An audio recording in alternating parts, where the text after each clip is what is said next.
नमस्कार दोस्तों, helping thinkers के यूट्यूब चैनल्स में आप सभी का हार्दिक स्वागत है। इस चैनल के माध्यम से आपको एमपीपीएससी के साथ साथ अन्य सारी एग्ज़ामें जैसे एसएससी, रेलवे, मध्य प्रदेश की व्यापम की सारी एग्ज़ामें जैसे एमपी पुलिस, पटवारी, वन रक्षक से संबंधित सारे अपडेट पाने के लिए आप इस चैनल से जुड़ सकते हैं। इस चैनल को सब्सक्राइब करके बेल आइकन को प्रेस कर लीजिएगा ताकि महत्वपूर्ण अपडेट उसके सिलेबस से संबंधित, उसके एग्ज़ाम पैटर्न से संबंधित, उसके एडमिट कार्ड, प्रश्न पत्र से संबंधित सारे अपडेट दोस्तों इस चैनल के माध्यम से सबसे पहले यूट्यूब पर आपको मिलते हैं। दोस्तों अगर कोई नया एग्ज़ाम का नोटिफिकेशन आता है तो भी उस नोटिफिकेशन का अपडेट सबसे पहले इस चैनल पर यूट्यूब पर पहुंचता है, इस चैनल के माध्यम से दोस्तों। तो दोस्तों आज इस सेशन में हम बात करने वाले हैं, क्योंकि दोस्तों ये एमपीपीएससी के बारे में हम बात करने वाले हैं, क्योंकि मेरा ऐसा मानना है कि फसल कैसी होगी या फसल कितनी उपजाऊ होगी इसका निर्धारण मिट्टी की प्रकृति को समझना बहुत ज़्यादा ज़रूरी हो जाता है कि फसल हमारी कितनी अच्छी होगी। दोस्तों उसके लिए हमें क्या है, हमें वहाँ की मिट्टी की प्रकृति को समझना होगा। जहाँ की मिट्टी जितनी अच्छी होगी, अगर उस मिट्टी की प्रगति को हमने समझ लिया दोस्त, तो हमें हमारी कृषि पैदावार कितनी अच्छी होगी उसका निर्धारण हम अच्छे से कर पाएंगे।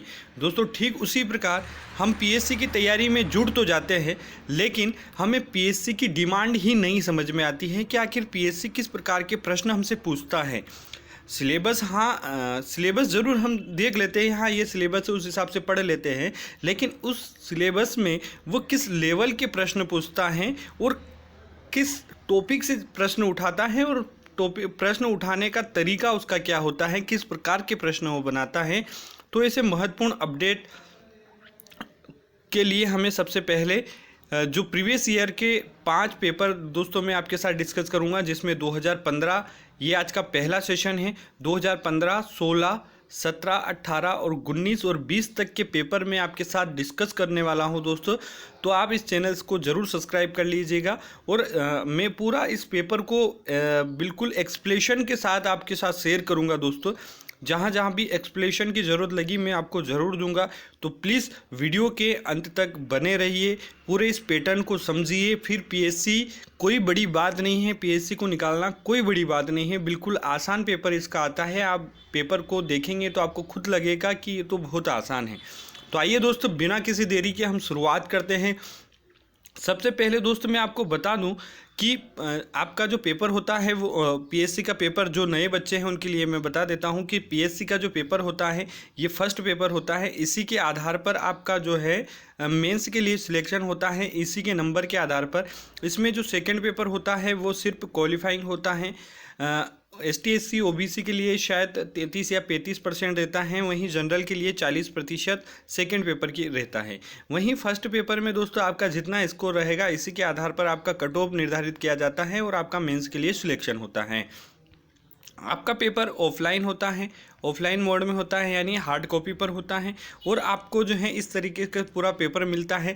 कुल 4 सेट होते हैं, जहां पर यहाँ पर आपका लिखा रहता है। यहाँ मैं सेट ए की बात कर रहा हूँ, ये 2015 का है। यहाँ पर 100 क्वेश्चन आते हैं दोस्तों, 32 पेज का ये पेपर होता है। एक क्वेश्चन के आपको 2 नंबर मिलते हैं, किसी भी प्रकार की कोई नेगेटिव मार्किंग नहीं होती है। आपको समय मिलता है यहाँ पर 2 घंटे, और परीक्षार्थियों के लिए यहाँ पर दिशा निर्देश दिए होते हैं। इन दिशा निर्देशों को पढ़कर आपको आगे बढ़ना होता है दोस्तों। हिंदी इंग्लिश दोनों में पेपर आता है। सबसे पहले हम बात करते हैं दोस्तों पहले क्वेश्चन की।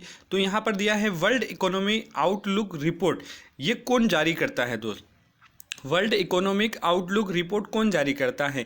तो दोस्त ये जो रिपोर्ट है वर्ल्ड यानी विश्व की जो आर्थिक व्यवस्था है या आर्थिक संपत्ति है उसकी संबंधित के विश्व में आर्थिक स्थिति कैसी है इसका निर्धारण या इसकी जो रिपोर्ट है दोस्त IMF यानी अंतर्राष्ट्रीय मुद्रा कोष जो है ये जारी करता है। तो इसका आंसर हो जाएगा दोस्त अंतर्राष्ट्रीय मुद्रा कोष।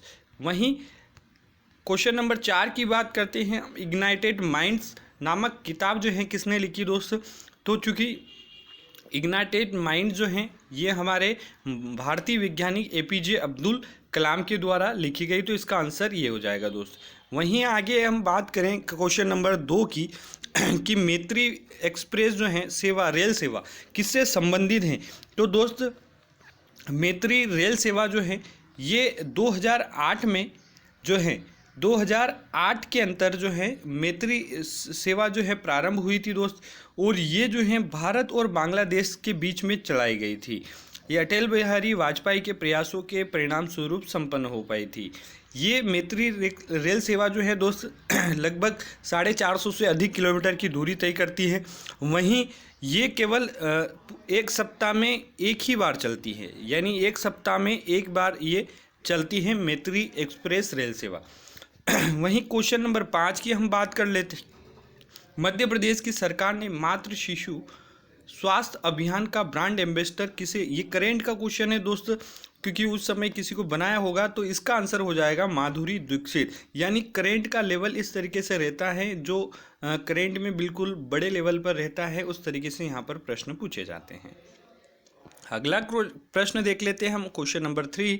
ओडी किस देश की कार बनाने वाली कंपनी है? तो दोस्त ऐसे भी प्रश्न यहाँ पर आते हैं कि जो बड़ी बड़ी कंपनियाँ होती हैं, जैसे माइक्रोसॉफ्ट हो गई, आपका नोकिया का फ़ोन हो गया, मर्सिडीज हो गई, ओडी हो गई, इस प्रकार के प्रश्न भी एमपीपीएससी में देखने को मिलते हैं दोस्त। तो ओडी ये जर्मनी की कार कंपनी है, जर्मनी देश की है। ठीक है दोस्तों, फिर यहाँ पर क्वेश्चन नंबर 6 की बात करते हैं। यू एंड मी अभियान किससे संबंधित है? तो ये भी करेंट का एक तरीके से क्वेश्चन है, क्योंकि उस समय ये अभियान चलाया गया था, और इसका आंसर हो जाएगा डेंगू। यू एंड मी का अभियान का जो संबंध है डेंगू से है दोस्त। उसके साथ में इंग्लिश में भी ये दिया होता है, मैं हिंदी में डिस्कस कर रहा हूँ। मध्य प्रदेश राज्य संग्रहालय भोपाल को पूर्व में किस नाम से जाना जाता था? ये क्वेश्चन है, मध्य प्रदेश राज्य संग्रहालय भोपाल को पूर्व में किस नाम से जाना जाता था? तो दोस्त इस संग्रहालय को पहले एडवर्ड संग्रहालय के नाम से जाना जाता था। एडवर्ड संग्रहालय की बात करूँ तो एडवर्ड संग्रहालय की स्थापना दोस्त 1909 में हुई थी, और भोपाल की जो बेगम थी शासिका सुल्तान जहां बेगम उनके द्वारा इसकी स्थापना की गई थी, एडवर्ड संग्रहालय की। इसके बाद में मध्य प्रदेश सरकार द्वारा 2005 में दोस्त 2005 में क्या किया गया, इसका नाम बदलकर भोपाल राज्य संग्रहालय कर दिया गया, और वर्तमान में इसे अजायब घर के नाम से जाना जाता है दोस्त। उम्मीद करता हूँ ये जानकारी आपको पसंद आ रही होगी, तो प्लीज़ इस वीडियो को अंत तक देखते रहिए। आपका नॉलेज बहुत ज़्यादा इंक्रीज हो जाएगा, और पीएससी के पेपर में आपको बहुत ज़्यादा मदद मिलने वाली है दोस्त। और वीडियो को दोस्त प्लीज़ लाइक ज़रूर कर लीजिएगा, और किसी भी प्रकार की कोई समस्या है तो आप मुझे कमेंट बॉक्स में पूछ सकते हैं। चलो बात कर लेते हैं अगले क्वेश्चन की। तो अगला क्वेश्चन है, इंडिका पुस्तक के लेखक कौन है? इंडिका, तो इंडिका दोस्त इंडिका पुस्तक के लेखक हो जाते हैं यहाँ पर मेगनेस्तीज से एक प्रश्न ये भी आता है कि भारत में आने वाला प्रथम विदेशी कौन था? तो मेगनेस्तीज था। ये किसके काल में आया था? तो ये मौर्य काल में आया था। मौर्य काल में किस राजा के काल में आया था? तो चंद्रगुप्त मौर्य के काल में आया था दोस्त। चंद्रगुप्त मौर्य के काल में मेगनेस्तीज आया था, और ये इन्होंने जो है इंडिका पुस्तक लिखी थी दोस्तों। उसके बाद में अगला प्रश्न है, शाहनामा के लेखक कौन है? शाहनामा के लेखक है दोस्तों फिरदौसी। ये रिपीट क्वेश्चन हुआ था दोस्त, 2015 में ये पूछा, उसके बाद में 2019 में भी ये प्रश्न आया हुआ है कि शाहनामा के लेखक जो है वो कौन है? तो दोस्तों ये फिरदौसी हैं। फिरदौसी कौन थे दोस्त? तो हमारे भारत में जो गजनवी आया था, गजनवी के साथ जो है 4 महत्वपूर्ण जो इतिहासकार है उनका भी भारत आगमन होता है। उनको हम ट्रिक से याद रख सकते हैं, फूफा। क्या रख सकते हैं दोस्तों? फूफा। एफ से हो जाएगा आपका फिरदौसी, यू से हो जाएगा आपका उत्बी, एफ से हो जाएगा आपका फारूकी, और ए से हो जाएगा अलबरूनी। तो ये 4 इतिहासकार आए थे गजनवी, मोहम्मद गजनवी के साथ, जिसमें से शाहनामा पुस्तक के लेखक जो हैं वो फिरदौसी होते हैं। उम्मीद करता हूँ ये जानकारी आपको पसंद आई।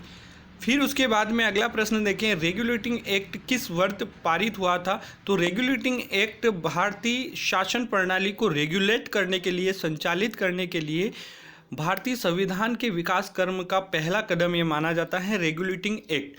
तो दोस्तों रेगुलेटिंग एक्ट की शुरुआत या रेगुलेटिंग एक्ट कब आया था? तो 1773 में आया था। इसी एक्ट के तहत 1774 में क्या किया गया था? कोलकाता में उच्च न्यायालय की स्थापना की गई थी। वहीं अगला प्रश्न हम देख लेते हैं। अगला प्रश्न है 9, संस्कारों की कुल संख्या कितनी है? तो दोस्तों संस्कारों की कुल संख्या हमारे सनातन धर्म में 16 संस्कार बताए गए हैं, जिसमें पहला संस्कार होता है गर्भाधान संस्थान और अंतिम जो संस्थान होता है वो होता है अंत्येष्टि संस्थान या मृत्यु संस्कार। इसके बाद में अगले प्रश्न की दोस्तों हम बात कर लेते हैं। क्वेश्चन नंबर 10, अभिलेखों में किस शासक का नाम प्रियदर्शी या देवनाम प्रिय के नाम से जाना जाता है? इसका आंसर आपको पता होगा दोस्तों, इसका आंसर है अशोक। अशोक चूँकि मौर्य वंश का महान सम्राट हुआ है अशोक, और इन्होंने बहुत अभिलेखों की जो शुरुआत है अशोक से ही मानी जाती है, अशोक ने की। बाद में जो हैं इन्होंने क्या हुआ 261 ईसा पूर्व में जो कलिंग राजा जो थे उनके साथ में अशोक का युद्ध होता है, बहुत सारा रक्तचाप होता है और फिर क्या होता है अशोक इस युद्ध को जीत जाता है। लेकिन भारी रक्तचाप होने के कारण अशोक जो है इसके मन में धर्म का ऐसा होने लगता है और वो क्या करता है बौद्ध धर्म को अपना लेता है। बौद्ध धर्म को अपनाने के बाद में ये अपना शासन चलाता है। तो दोस्त क्वेश्चन है प्रियदर्शी और नाम प्रिय, और एक क्वेश्चन ये भी आता है कि किस अभिलेख में अशोक को अशोक के नाम से जाना जाता है? तो दोस्तों मैं बता दूं ऐसे 2 अभिलेख हैं जिसमें अशोक को अशोक के नाम से जाना जाता है। एक तो दोस्तों है गुर्जरा अभिलेख, जो हमारे मध्य प्रदेश के दतिया जिले में आता है, और दूसरा आता है मौस्की अभिलेख जो आता है आपका आंध्र प्रदेश में। तो इन 2 अभिलेखों में अशोक का नाम अशोक मिलता है दोस्त। उसके बाद में अगला प्रश्न है विलियम बेंटिक के द्वारा सती प्रथा किस वर्ष समाप्त की गई थी? विलियम बेंटिक जो कि उस समय वायसराय थे, तो उनके द्वारा सती प्रथा का अंत किया गया था। तो सती प्रथा का अंत जो है राजा राम मोहन राय जो थे हमारे, राजा राम मोहन राय के साथ मिलकर इन्होंने क्या किया था है इसका अंत किया। तो सती प्रथा का तो अंत जो हुआ था दोस्त 1829 में, और 1829 में ही जो बलि प्रथा है कर्नल स्लीमेन के सहयोग से लॉर्ड विलियम बेंटिक ने बलि प्रथा का भी अंत किया था दोस्त। तो इसका आंसर हो जाएगा 1829। उसके बाद में अगले प्रश्न की ओर हम बढ़ते हैं। तो यहाँ पर पूछा गया है कौन मुगल बादशाह रंगीला के नाम से जाना जाता है? ये मुगल बादशाह रंगीला के नाम से मोहम्मद शाह को जाना जाता है, मोहम्मद शाह रंगीला। खैर मोहम्मद शाह की बात करूँ तो मोहम्मद शाह मुगल वंश का एक शासक था। इसका बचपन का नाम रोशन अख्तर था। इसके बचपन का नाम क्या था दोस्त? रोशन अख्तर इसके बचपन का नाम था।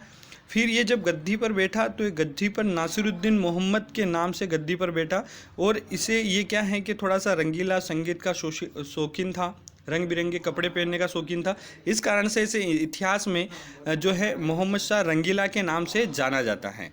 उसके बाद में अगले प्रश्न की बात कर लेते हैं।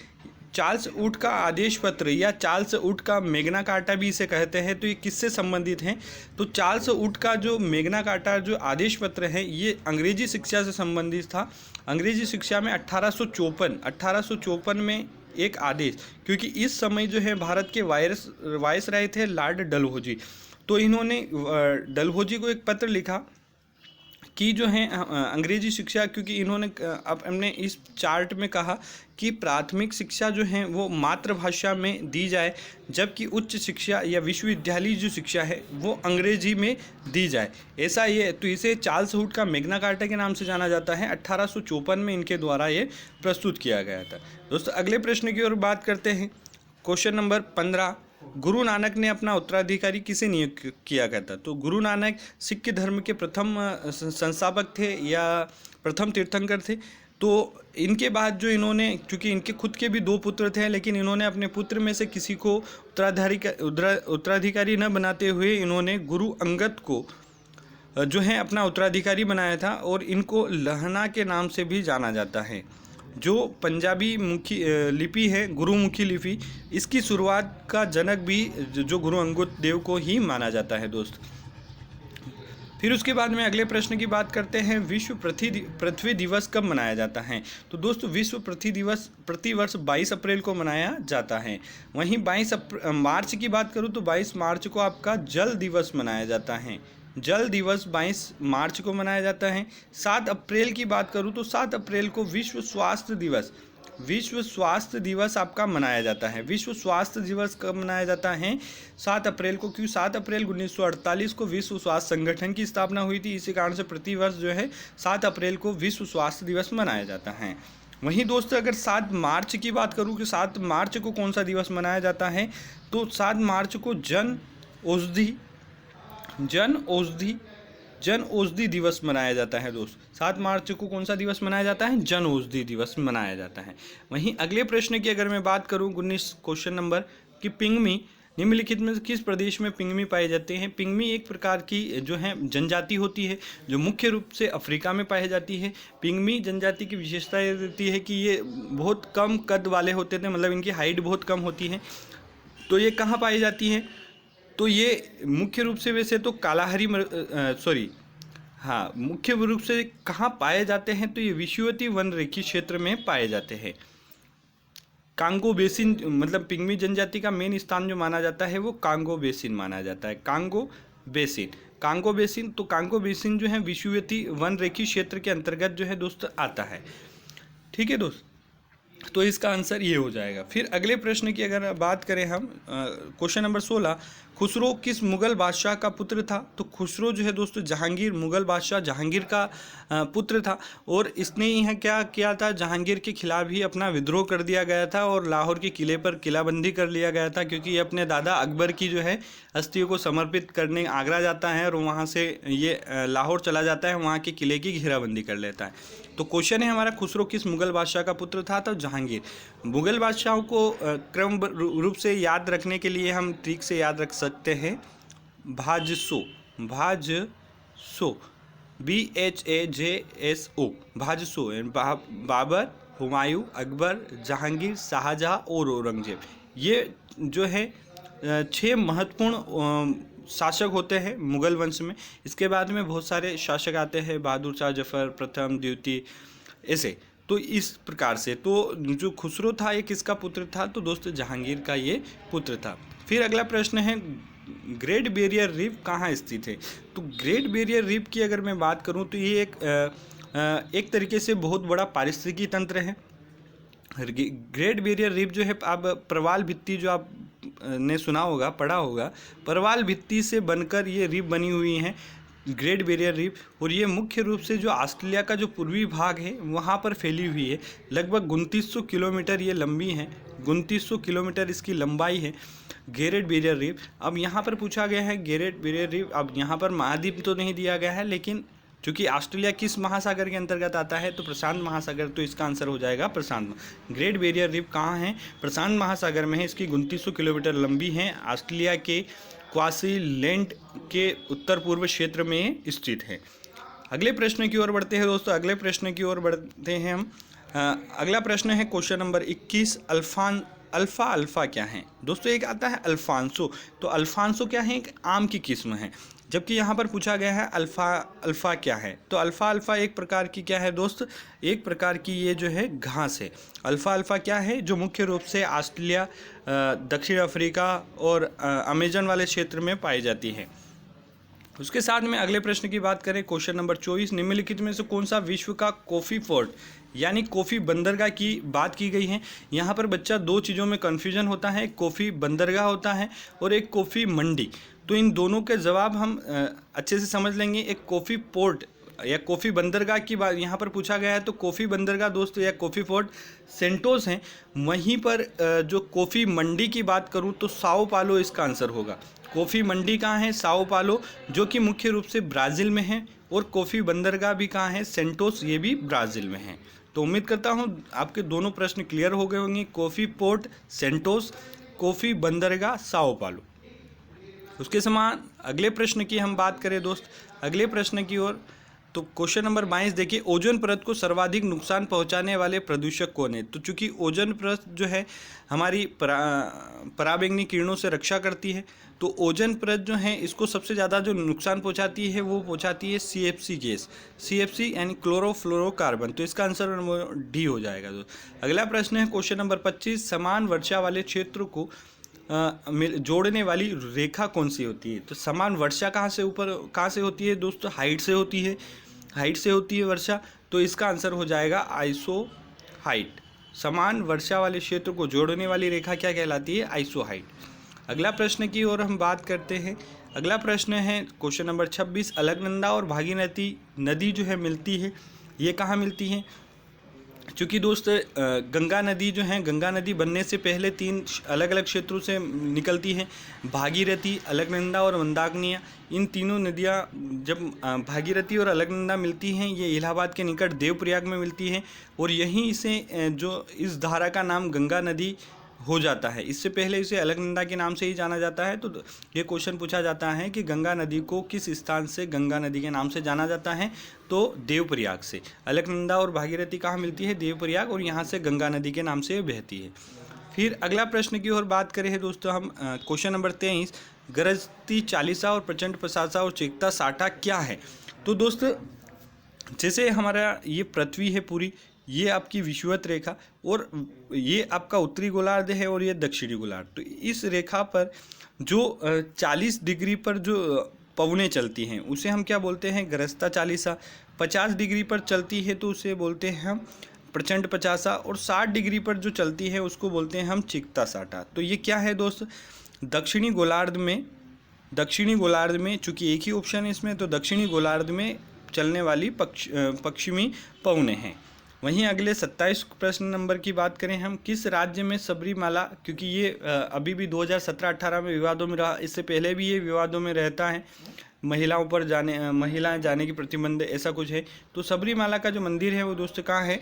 भारतीय राज्य केरल में स्थित है। अगले प्रश्न की ओर बढ़ते हैं। अगले प्रश्न है क्वेश्चन नंबर 28, भारत के किस राज्य की सीमा नेपाल, भूटान और चीन तीनों देशों से लगती है? तो चूँकि दोस्त ऐसे बहुत सारे देश है, लेकिन आपके ऑप्शन के हिसाब से यहाँ पर आपका जो है क्वेश्चन बन जाएगा। यहाँ पर है हमारा राज्य सिक्किम, ठीक है। इधर आपका नेपाल आ जाता है, इधर आपका भूटान आ जाता है, और ऊपर जो है चाइना या चीन आ जाता है। तो 3 देशों से, नेपाल, भूटान और चीन से घिरा हुआ देश कौन सा? हमारा सिक्किम। वहीं अरुणाचल प्रदेश भी क्या है? इधर भूटान, इधर चाइना और इधर म्यांमार से घिरा हुआ दोस्त है। तो इस तरीके से आप इन मैप, भौतिक जो इसका फिजिकल जो मैप है वो इसको बहुत अच्छी तरीके से, क्योंकि पीएससी में हर बार लगातार फिजिकल ज्योग्राफी से क्वेश्चन आता ही है, तो इसका आंसर हो जाएगा सिक्किम। अगला क्वेश्चन है, तालचेर प्रसिद्ध कोयला क्षेत्र क्या है? तालचेर जो है कोयला क्षेत्र है। सबसे पहले तो हमें ये पता होना चाहिए तालचेर किस क्षेत्र के लिए जाना जाता है? तो कोयला क्षेत्र के लिए जाना जाता है। दोस्त तालचेर कहाँ है? आपका उड़ीसा में है। उड़ीसा की राजधानी कहाँ है? भुवनेश्वर है। बेलाडीला, अगला प्रश्न है हमारा क्वेश्चन नंबर 29, बेलाडीला किस उत्पादन के लिए? बेलाडीला की जो खानें हैं वो भारत के अंदर लोहा इस्क के रूप में जानी जाती हैं। और ये बेलाडीला की जो खानें हैं दोस्तों, ये कहाँ पे है? हमारे पड़ोसी राज्य छत्तीसगढ़। बेलाडीला की खानें कहाँ है? छत्तीसगढ़ में। किस खनिज के लिए जानी जाती है? लोहा इस्क के लिए। अगला प्रश्न है, मानव विकास सूचकांक का आधार क्या है? तो मानव विकास सूचकांक के बारे में अगर हम बात करें तो मानव सूचकांक जारी करने वाला पहला राज्य हमारा मध्य प्रदेश होता है। राजगढ़ से 1995 में पहली बार मानव विकास सूचकांक रिपोर्ट जारी होती है, और इसका आधार होता है 4 चीज़ें होती है इसमें: स्वास्थ्य, शिक्षा, रोजगार और जीवन स्तर। इन 4 चीज़ों के आधार पर मानव विकास सूचकांक जो है तैयार किया जाता है। अगला प्रश्न देख लेते हैं, भारत में अभ्रक का सर्वाधिक उत्पादक राज्य कौन सा है? तो भारत में 2015 में आयोग ने इसका आंसर जो है झारखंड माना था, क्योंकि हो सकता है उस समय सर्वाधिक अभ्रक का उत्पादक राज्य झारखंड हो। लेकिन दोस्तों अगर मैं इसका सही जवाब बताऊं तो इसका वर्तमान में सही जवाब होगा आंध्र प्रदेश। भारत में अभ्रक का सर्वाधिक उत्पादक राज्य जो है आंध्र प्रदेश है, और दूसरे स्थान पर राजस्थान इसमें आता है। तो अपन को पहला स्थान ध्यान रखना है, अभ्रक का सर्वाधिक उत्पादन करने वाला प्रथम राज्य कौन है? आंध्र प्रदेश। 5वीं पंचवर्षीय योजना का जो है 5वीं पंचवर्षीय योजना का मूल उद्देश्य क्या था? तो 5वीं पंचवर्षीय योजना, जो कि पंचवर्षीय योजना, ये इकोनॉमी का प्रश्न है। इकोनॉमी से 3-4 क्वेश्चन हर वर्ष आते ही हैं, तो आप इसका थोड़ा सा ध्यान रख के पढ़ें। 5वीं पंचवर्षीय योजना का जो प्रमुख नारा, क्योंकि ये इंदिरा गांधी के समय का योजना थी, और इसमें 20 सूत्री कार्यक्रम भी इंदिरा गांधी के द्वारा लाया गया था। साथ ही गरीबी हटाओ का जो नारा है दिया गया था। उसके बाद में अगले प्रश्न की बात करते हैं। अगला प्रश्न है हमारा क्वेश्चन नंबर 34। इसमें पूछा गया है द्वितीय पंचवर्षीय योजना किस मॉडल पर आधारित थी। चूँकि यहाँ पर 2015 के अंदर 3-4 प्रश्न जो है इकोनॉमिक्स से पूछे गए थे। हमने देखा 33 नंबर का प्रश्न कि पाँचवीं पंचवर्षीय योजना में क्या नारा दिया गया था, ये प्रश्न पूछा गया था। यहीं दूसरा प्रश्न पूछा गया है, मतलब आपको यहाँ से ये एनालिसिस करना है कि आखिर जो है इकोनॉमिक्स को हमें किस स्तर पर पढ़ना है, क्योंकि इकोनॉमिक्स अपने आप में एक बहुत बड़ा सब्जेक्ट है, लेकिन पीएससी की डिमांड के हिसाब से एक तरीके से बहुत छोटा सब्जेक्ट है, उसको हम देख सकते हैं। तो एक तरीके से पंचवर्षीय योजना से हमारा लगातार प्रश्न यहाँ से बनते हैं, तो हमें पंचवर्षीय योजना को जो है मॉडरेट कर कर अच्छे से पढ़ना है। तो यहाँ पर प्रश्न है हमारा द्वितीय पंचवर्षीय योजना किस मॉडल पर आधारित थी। तो दोस्तों ये पीसी महालनोबिस जो महालनोबिस मॉडल था उसके आधार पर ये थी। अगला प्रश्न है क्वेश्चन नंबर 38, भारत में संविधान का संरक्षक किसे कहा जाता है। क्योंकि संविधान एक ऐसा दस्तावेज होता है या संविधान कहते हैं कि विधि के अधीन किया गया शासन संविधान कहलाता है। यानी संविधान के अंतर्गत जो है संविधान एक ऐसा नियम सारणी होती है जिसमें किसी देश या किसी राज्य या किसी क्षेत्र की शासन व्यवस्था का संचालन किया जाता है। तो ऐसे में किसी प्रकार का अगर अवरोध हो जाता है, उस पर नियम सारणी पर अगर किसी प्रकार का संकोच आ जाता है, तो उस कंडीशन में उसका संरक्षक कौन होता है। तो हमारे भारतीय संविधान का जो संरक्षक है दोस्त, वो होता है सर्वोच्च न्यायालय यानी सुप्रीम कोर्ट। अगला प्रश्न की अगर हम बात करें क्वेश्चन नंबर 35, भारतीय संविधान के अंतर्गत प्रथम आम चुनाव किस वर्ष किए गए थे। तो प्रथम आम चुनाव जो है दोस्तों 1951-52 में किया गया था, लेकिन हमारे पास ऑप्शन है 1952, तो यहाँ पर ये हो जाएगा 1952 में पहली बार हमारे यहाँ पर आम चुनाव हुए थे। क्वेश्चन नंबर 39, विदेशी व्यापार का भुगतान संबंधित है, मतलब विदेशी व्यापार का जो भुगतान है वो किससे संबंधित है। ये भी एक तरीके से आपका इकोनॉमी का प्रश्न है, तो इसका आंसर हो जाएगा आपका भुगतान संतुलन। अगला प्रश्न है क्वेश्चन नंबर 36, संविधान को एक पवित्र दस्तावेज किसने कहा था। संविधान को एक पवित्र दस्तावेज किसने कहा था। तो पवित्र दस्तावेज जिसने बनाया होगा उसी ने कहा होगा, तो इसका आंसर हो जाएगा हमारा BR Ambedkar. Doctor BR Ambedkar भारतीय संविधान को इन्होंने एक पवित्र दस्तावेज कहा था, डॉक्टर BR अम्बेडकर ने। अगला प्रश्न है क्वेश्चन नंबर 40, सतत विकास से अभिप्राय क्या है। सतत विकास यानी सतत का मतलब सीधा सा होता है लगातार, आर्थिक विकास का होता है इकोनॉमिक डेवलपमेंट। यानी सतत विकास से हम तात्पर्य निकालें तो सतत विकास में अगर मैं सिंपल भाषा में आपको समझाने का प्रयास करूं तो सतत विकास का मतलब होता है अभी वर्तमान पीढ़ी का भी विकास हो और भविष्य में देखी जाने वाली पीढ़ी का भी लगातार एक क्रमबद्ध रूप से विकास हो, इसी का मतलब होता है सतत विकास, आर्थिक विकास। तो इसमें ऑप्शन में हमें क्या मिल जाएगा, वर्तमान, तो इसका आंसर हो जाएगा ऑप्शन नंबर ए, वर्तमान पीढ़ी के विकास के साथ साथ भविष्य का आर्थिक विकास हो, इसी का अर्थ होता है सतत आर्थिक विकास। दोस्त अगला क्वेश्चन है क्वेश्चन नंबर 37, क्वेश्चन है दल बदल विरोध निरोधक कानून किस संविधान संशोधन विधेयक से संबंधित हैं।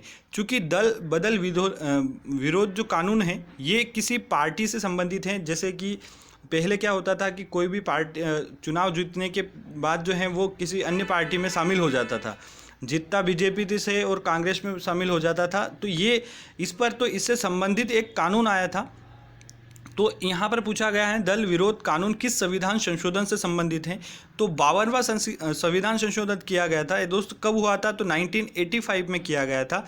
और इस संविधान संशोधन के तहत हमारे भारतीय संविधान में 10वीं अनुसूची जोड़ी गई थी जो दल बदल से संबंधित है। ठीक है दोस्त, अगला प्रश्न हम देखते हैं। अगला प्रश्न जो है हमारा क्वेश्चन नंबर 41, क्वेश्चन है नाबार्ड संबंधित है। नाबार्ड, इसको इंग्लिश में लिखा जाता है नाबार्ड, NABARD, नाबार्ड। नाबार्ड का मतलब होता है, नाबार्ड यानी जो bank agriculture bank of national agriculture board और रूरल डेवलपमेंट से संबंधित हैं। यानी भारत के अंदर जो कृषि से संबंधित ऋण व्यवस्था या कृषि बैंक अपन कह सकते हैं नाबार्ड। कभी कभी ये भी प्रश्न पूछा जाता है कि नाबार्ड क्या है। तो नाबार्ड दोस्त एक बैंक है जो कृषि ऋण से संबंधित या कृषि योजनाओं से संबंधित जो ग्रामीण क्षेत्र के जो लोग होते हैं उनको ऋण या कर्ज जो है मुहैया करती हैं। तो नाबार्ड किससे संबंधित है, तो इसका हिंदी में फुल फॉर्म होता है राष्ट्रीय कृषि बैंक तथा ग्रामीण विकास। नाबार्ड की स्थापना की बात करूं तो नाबार्ड की स्थापना हुई थी 12 जुलाई 1982 1982 में नाबार्ड की स्थापना हुई थी। अगर इसके मुख्यालय की मैं बात करूं तो इसका मुख्यालय दोस्तों है मुंबई में। नाबार्ड का मुख्यालय कहाँ है? तो नाबार्ड के बारे में आपको इतनी चीज़ें समझ में आ गई। नाबार्ड क्या है? एक बैंक है। इसका फुल फॉर्म क्या होता है? तो राष्ट्रीय कृषि बैंक तथा ग्रामीण विकास होता है। इसकी स्थापना कब हुई थी? 12 जुलाई 1982। इसका मुख्यालय कहाँ है? तो मुंबई में है। अगला प्रश्न है, वित्त आयोग एवं योजना आयोग के परस्पर विलय का प्रस्ताव किसने दिया था? वित्त आयोग जो कि संविधान में इसका उल्लेख है, आर्टिकल 280 में वित्त आयोग का उल्लेख है। वित्त आयोग का कार्य क्या होता है? तो राज्य और केंद्रों के बीच में कर का जो बंटवारा है उसके लिए काम में आता है। और योजना आयोग चूँकि ये एक तरीके से किसी भी प्रकार से एक अवैधानिक है, मतलब इसका असंवैधानिक है। ये असंवैधानिक निकाय योजना आयोग जवाहरलाल नेहरू के समय से योजना आयोग चलाया गया था, जिसके तहत पंचवर्षीय योजना प्लान लाया गया था। नरेंद्र मोदी सरकार में 2015 में इसको क्या किया गया? योजना आयोग को बदलकर क्या कर दिया गया? नीति आयोग कर दिया गया। तो वित्त आयोग योजना आयोग के परस्पर विलय का प्रस्ताव किसने दिया था? तो एमवी माथुर ने दिया था। एमवी माथुर ने वित्त आयोग और योजना आयोग को एक साथ मिलाने का सुझाव दिया था, लेकिन ऐसा किया नहीं गया। अगला प्रश्न है क्वेश्चन नंबर 42। यहाँ पर बताया गया है, लिखित संविधान का प्रारंभ किस देश से हुआ था? लिखित संविधान का प्रारंभ किस देश से हुआ था? तो दोस्त चूंकि इसने आयोग ने इसका आंसर जो है पहले गलत माना था, पहले इसका आंसर ब्रिटेन माना था, लेकिन इसका सही जवाब होगा अमेरिका। लिखित संविधान का जो प्रारंभ है वो अमेरिका से हुआ। और सबसे बड़ा लिखित संविधान किस देश का है? तो भारत का है। और अलिखित संविधान ब्रिटेन का जो है अलिखित संविधान, ब्रिटेन का संविधान लिखा हुआ नहीं है। वहीं अगला क्वेश्चन है क्वेश्चन नंबर 45, केंद्रीय प्रदूषण नियंत्रण बोर्ड का अध्यक्ष कौन होता है? तो चूंकि केंद्रीय प्रदूषण बोर्ड का अध्यक्ष जो है होता है वो एक भी ऐसा जो ऑप्शन नहीं है, तो इस क्वेश्चन को जो है आयोग ने हटा दिया गया था, डिलीट कर दिया गया था, क्योंकि इस प्रश्न का जवाब इस ऑप्शन में नहीं था। अगले प्रश्न की बात करें क्वेश्चन नंबर 46। तो यहाँ पर क्वेश्चन है, इसमें कौन नवीनीकृत संसाधन नहीं है? नवीनीकृत संसाधन का मतलब होता है दोस्तों जो प्रगति से हमें मिलता है, जिसमें आपका जल हो गया, सौर ऊर्जा हो गया, आपका तापीय ऊर्जा हो गया। तो ये सारी चीज़ें जो आता है नवीनीकृत संसाधन में। तो यहाँ पर क्वेश्चन पूछा गया है कौन सा नवीनीकृत संसाधन नहीं है? तो जल ऊर्जा, सूर्य ऊर्जा, पृथ्वी ऊर्जा, ये सभी जल नवीनीकृत संसाधन हैं। तो इसका सही आंसर हो जाएगा ऑप्शन नंबर डी, उपरोक्त में से कोई नहीं। अगला क्वेश्चन है क्वेश्चन नंबर 43, तारकुंडे समिति का गठन किस उद्देश्य किया गया था?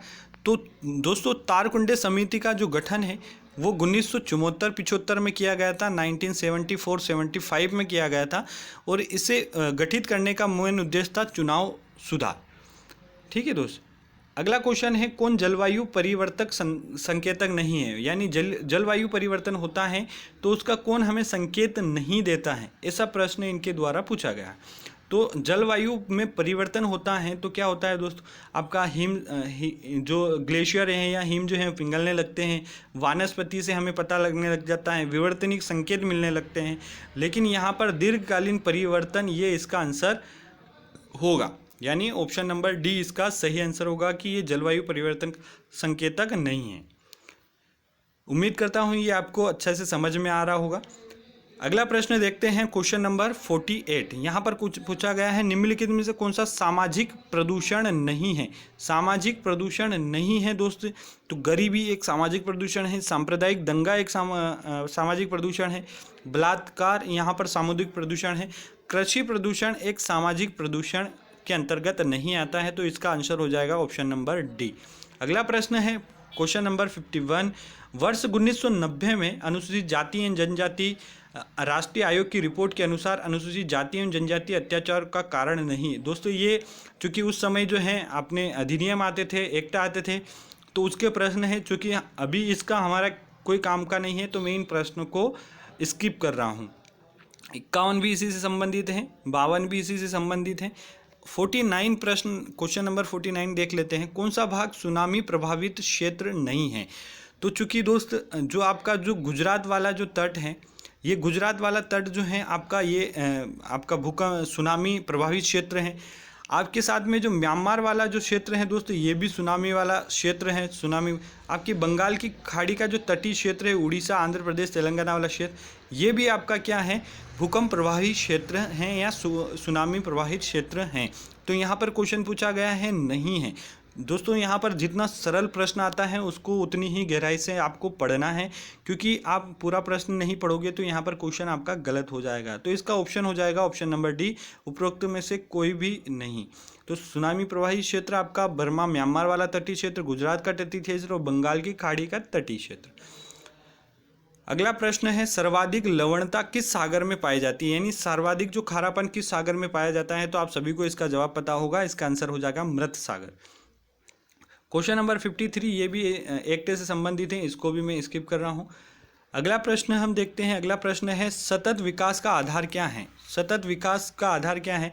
तो दोस्तों सतत विकास का ऑप्शन में दिया है सामाजिक दृष्टिकोण, आर्थिक दृष्टिकोण, पर्यावरणीय दृष्टिकोण या उपरोक्त में से कोई नहीं। तो सतत विकास किसी एक दृष्टिकोण को आधार मान कर इसका जो है अध्ययन नहीं किया जाता है, इसके बहुत सारे आधार होते हैं। तो इसमें एक भी इसका आंसर नहीं है, तो इसका आंसर हो जाएगा ऑप्शन नंबर डी। अब ये कंप्यूटर से अगला प्रश्न है 57, एक बाइट में कितने बीट होते हैं। तो दोस्तों इसका जवाब कंप्यूटर का सबसे सरल प्रश्न यही है कि एक बाइट में कितने बीट होते हैं, तो 8 बीट होते हैं। अगला प्रश्न है, न्यूनतम मेमोरी साइज कितनी होती है, मतलब मेमोरी की जो साइज होती है सबसे कम होती है आपका केबी। केबी से बड़ा होता है एमबी, एमबी से बड़ा होता है जीबी, जीबी से बड़ा होता है टीबी। तो इस तरीके से इनका क्रम भी पूछ लिया जाता है। तो सबसे छोटा होता है केबी, तो यहाँ पर हमारा आंसर हो जाएगा केबी। निम्नलिखित में से कौन सा प्राथमिक रंग नहीं है। तो दोस्तों 3 प्राथमिक रंग होते हैं, पीला, लाल और नीला। तो इसका आंसर हो जाएगा काला जो है प्राथमिक रंग नहीं है। अगला प्रश्न है कंप्यूटर से संबंधित 59, बाइनरी संख्या जो है कितने अंकों की बनी होती है। तो बाइनरी जो संख्या है वो 2 अंकों की बनी होती है। 2 बाइनरी अंक होते हैं 0 और 1। इसी के आधार पर पूरे कंप्यूटर जो है अपना जो है जो आउटपुट देता है, इसी के आधार पर समझने के बाद उन्हें वो देता है। अगला प्रश्न क्वेश्चन नंबर 56, किसने आविष्कार किया कि पेड़ पौधों में जीवन है। तो हमारे भारतीय वैज्ञानिक जेसी बोस ने यह बताया था कि पेड़ पौधों में जीवन है। क्वेश्चन नंबर 60, निम्नलिखित में से कौन सा सबसे बड़ा, सबसे तेज एवं सबसे महंगा कंप्यूटर है। तो सुपर कंप्यूटर, आपको इसका आंसर पता है, सुपर कंप्यूटर इसका आंसर हो जाएगा। अगले प्रश्न की ओर बढ़ते हैं दोस्तों।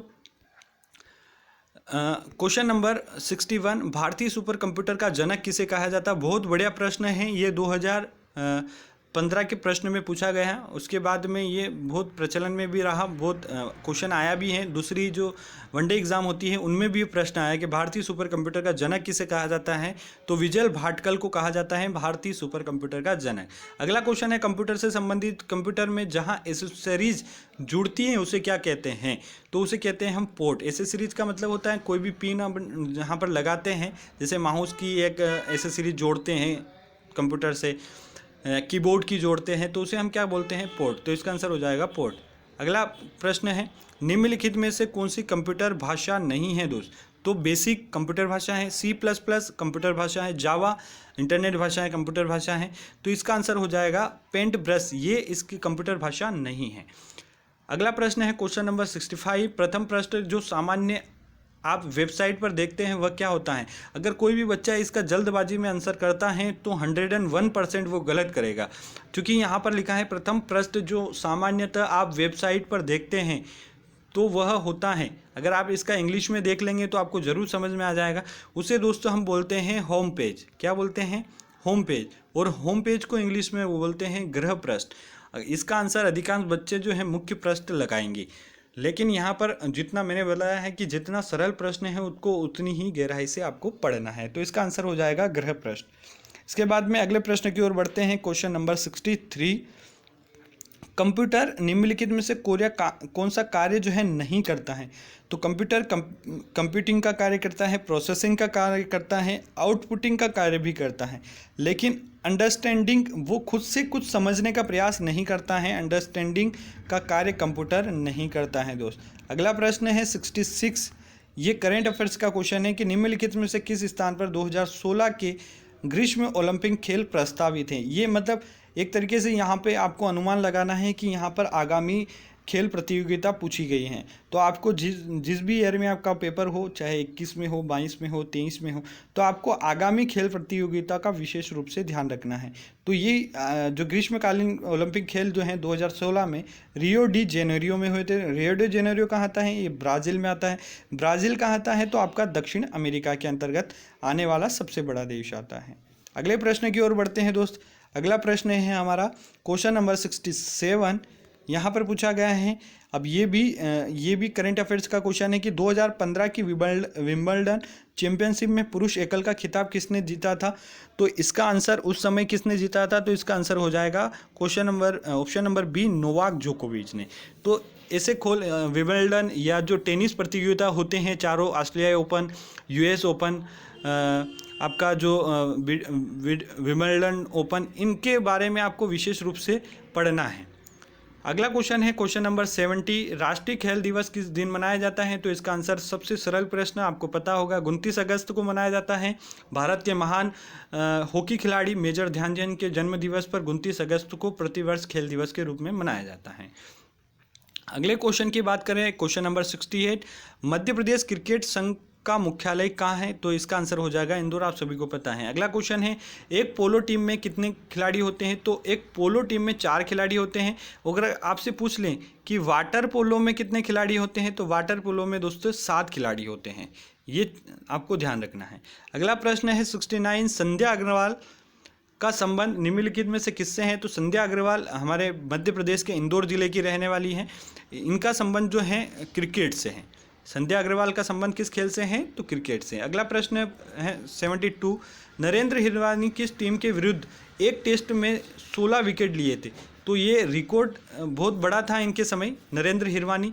तो इन्होंने वेस्ट इंडीज के विरुद्ध जो है 16 विकेट लिए थे। अगला प्रश्न है क्वेश्चन नंबर 73। ऐशबाग स्टेडियम कहाँ है? इसका सभी को पता है। ऐशबाग स्टेडियम मध्य प्रदेश के स्टेडियम आपको सभी पढ़ने हैं अच्छे से। ऐशबाग स्टेडियम कहाँ है? आपका भोपाल। ये एस्ट्रोटर्फ पर निर्मित है, दूधिया रेशनी युक्त। अगला क्वेश्चन है 76। राष्ट्रपति द्वारा 1973 में मानव अधिकार संरक्षण अध्यादेश संविधान के किस अनुच्छेद के अंतर्गत जारी किया गया था? तो चूंकि अध्यादेश, राष्ट्रपति अध्यादेश किसके अंतर्गत करता है? 1, 2, 3, 1, 2, 3। तो आर्टिकल 1, 2, 3 अध्यादेश। अगला प्रश्न है 74। मानव अधिकार संरक्षण अधिनियम 1993 किस तिथि को लागू हुआ था? तो इसका आंसर हो जाएगा 28 सितंबर 1993। मानव अधिकार संरक्षण अधिनियम 1993 किस तिथि को लागू हुआ था? चूंकि ये अभी हमारे एमपीपीएससी के सिलेबस में है, मानव अधिकार आयोग, तो हम इनको देख लेते हैं। मानव अधिकार संरक्षण अधिनियम 1993 किस तिथि को लागू हुआ था? 28 सितंबर 1993। अगला क्वेश्चन है 77। रानी दुर्गावती ने मध्य प्रदेश के किस क्षेत्र में शासन किया था? तो ये गोंड शासिका थी और इन्होंने गोंडवाना क्षेत्र, मंडला डिंडोरी वाले क्षेत्र में शासन किया दोस्त। अगला क्वेश्चन है क्वेश्चन नंबर 75। मानव अधिकार संरक्षण अधिनियम 1993 का क्या उद्देश्य था? तो इसका मानव अधिकारों का बेहतर संरक्षण हो, मानव अधिकारों का सुरक्षा आयोग का गठन हो और राज्य में मानव अधिकार सुरक्षा आयोग का गठन हो, इसका उद्देश्य था। तो इसका आंसर हो जाएगा ऑप्शन नंबर डी, उपरोक्त सभी। अगला क्वेश्चन है सेंधवा। सेंधवा कहाँ आता है दोस्तों? बड़वानी में आता है। बड़वानी कहाँ आता है? निमाड़ में आता है। तो सेंधवा निम्नलिखित किसके नेतृत्व में आदिवासियों ने आंदोलन किया था? तो भीमा नायक ने जो है यहाँ से क्रांतिकारी आंदोलन का नेतृत्व किया था। भीमा नायक इसका सही आंसर हो जाएगा। दोस्तों ये महत्वपूर्ण चीज़ें हैं, आपको समझना, इससे आपको बहुत ज़्यादा आगे मदद मिलने वाली है। तो इस चीज़ को अच्छी तरीके से आप समझे, बिना स्किप किए अच्छी तरीके, क्योंकि मैं लिखूंगा कब, बोलूँगा ज़्यादा, तो आपको मेरी आवाज़ पर ध्यान रखना है। अगला प्रश्न है 79। भील जनजाति भारत में सबसे अधिक कहाँ पाई जाती है? तो इसका आंसर सही जवाब हो जाएगा मध्य प्रदेश, क्योंकि मध्य प्रदेश में पाई जाने वाली सबसे बड़ी जनजाति है भील और दूसरे नंबर पे आती है गोंड, जबकि गोंड जनजाति भारत में सबसे ज़्यादा पाई जाती है। अब अगर आपसे पूछ ले कि मध्य प्रदेश में सबसे ज़्यादा जनजाति कौन सी पाई जाती है, तो भील। भारत में सबसे ज़्यादा जनजाति कौन सी पाई जाती है? तो गोंड। अगला क्वेश्चन है 82। विष्णु चिचलांकर कौन थे? तो विष्णु चिचलांकर का संबंध देवास जिले से, मध्य प्रदेश के देवास जिले से इनका संबंध है और ये प्रसिद्ध महान चित्रकार थे। तो विष्णु चिचलांकर क्या है? चित्रकार। अगला प्रश्न है क्वेश्चन नंबर 80। 73वें संविधान संशोधन का अभिपालन करने वाला पहला राज्य कौन था? चूँकि 73 संविधान संशोधन का संबंध है पंचायती राज से। किससे है? पंचायती राज। तो पंचायती राज सबसे पहले जो है राजस्थान में लगाया गया था 2 अक्टूबर 1959 में राजस्थान के नागौर जिले में पंचायती राज लागू किया गया था, लेकिन ये संवैधानिक रूप से नहीं किया गया था। तो 73 संविधान संशोधन आया और उसके तहत जो इसका परिपालन किया सबसे पहले वो हमारे मध्य प्रदेश ने किया। तो 73 संविधान संशोधन का परिपालन करने वाला पहला राज्य मध्य प्रदेश। अगला क्वेश्चन है क्वेश्चन नंबर 83, संत सिंगाजी मध्य प्रदेश के किस क्षेत्र के निवासी थे? तो संत सिंगाजी कहाँ के थे? हमारे निमाड़ के थे। इनके नाम से वहाँ पर संत सिंगाजी मेला का आयोजन भी किया जाता है। क्वेश्चन नंबर 84, मध्य प्रदेश पशु चिकित्सा एवं पशुपालन विश्वविद्यालय। इसका जल्दबाजी में आंसर नहीं देना है दोस्तों, यहाँ पर भी गलती की बहुत संभावना है। मध्य प्रदेश पशु चिकित्सा एवं पशुपालन विश्वविद्यालय कहाँ है? तो आपका आंसर हो जाएगा जबलपुर। इसका अधिकांश बच्चे जो हैं महू आंसर लगाएंगे, लेकिन वो गलत है। पशु चिकित्सा एवं पशुपालन विश्वविद्यालय कहाँ है? आपका जबलपुर में।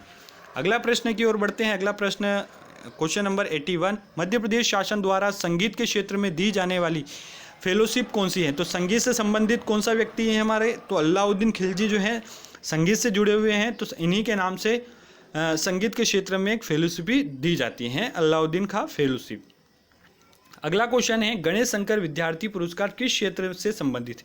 तो गणेश शंकर विद्यार्थी पुरस्कार जो है दोस्तों पत्रकारिता के क्षेत्र में दिया जाता है। तो आपको इस पुरस्कार से संबंधित भी पढ़ना है ताकि आपको मदद मिले दोस्त। फिर अगले प्रश्न की ओर बढ़ते हैं मित्र हम। अगला क्वेश्चन है क्वेश्चन नंबर 86, मध्य प्रदेश में करेंसी प्रिंटिंग प्रेस कहाँ है? तो ये कहाँ है दोस्तों? आप सभी को इसका जवाब पता है, देवास। अगला क्वेश्चन है 89, नौकायन के क्षेत्र में मध्य प्रदेश से अर्जुन अवार्ड प्राप्त करता कौन है? तो अर्जुन अवार्ड नौकायन के क्षेत्र में मध्य प्रदेश के खिलाड़ी GL यादव को अर्जुन अवार्ड दिया गया था। आपसे क्वेश्चन यह भी पूछा जा सकता है GL यादव का संबंध किस खेल से है? तो आपका जवाब होगा नौकायन से।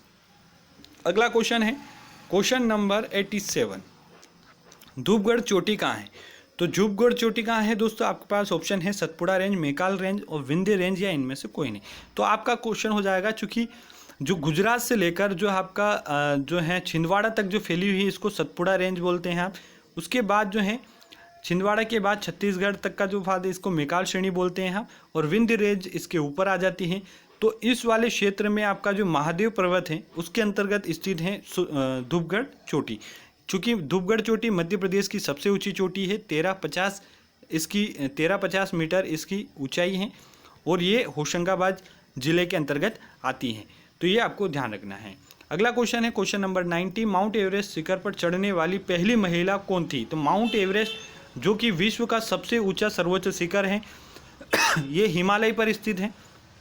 हिमालय के वृहद हिमालय पर स्थित माउंट एवरेस्ट, इसकी ऊंचाई 8848 मीटर है, लगभग 9 किलोमीटर के समथिंग है।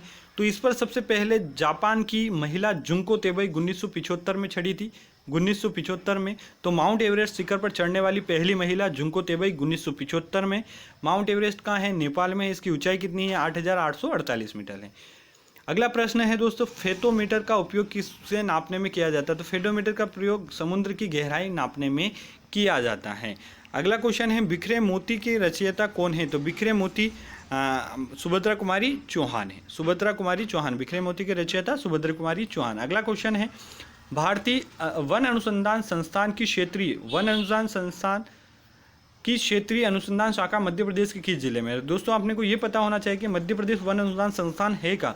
तो मध्य प्रदेश वन अनुसंधान संस्थान भारतीय राज्य उत्तराखंड के देहरादून में स्थित है, देहरादून में स्थित है, और हमारे मध्य प्रदेश में इसकी क्षेत्रीय शाखा जबलपुर में है। तो ये आपको ध्यान रखना है। तो वह भारतीय वन अनुसंधान संस्थान का जो क्षेत्रीय कार्यालय है या क्षेत्रीय शाखा है वो कहाँ है? जबलपुर में। अगले प्रश्न की ओर बढ़ते हैं दोस्त। अगला प्रश्न है, बस दोस्त हिम्मत नहीं हारना है, बस अंतिम पड़ाव पर हैं हम। अगला क्वेश्चन है 93, माइक्रोस्कोप का प्रयोग निम्नलिखित में से किसके अध्ययन के लिए किया जाता है? तो आपको इस प्रश्न के ऑप्शन को अच्छी तरीके से पढ़ना है, समझना है। माइक्रोस्कोप का प्रयोग किसके लिए किया जाता है? ऑप्शन नंबर ए, दूर की वस्तुओं के लिए, बिल्कुल भी नहीं।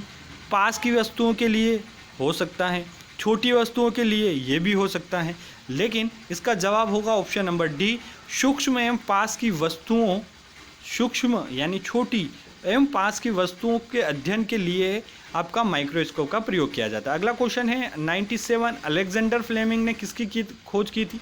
तो अलेक्जेंडर फ्लेमिंग ने पेनिसिलिन की खोज की थी, ये ध्यान रखना है। अगला क्वेश्चन है 94 किस रक्त समूह का व्यक्ति सार्वभौमिक प्रदाता यानी देने वाला तो सर्वदाता किसे कहते हैं? ब्लड ग्रुप ओ वाले सर, ये सभी को दे सकते हैं। और ए बी जो होते हैं सर्वग्राही होते हैं, यानी किसी से भी ले सकते हैं। ऑप्शन नंबर 98 क्या है दोस्तों? वर्ष का सबसे बड़ा दिन कौन सा होता है?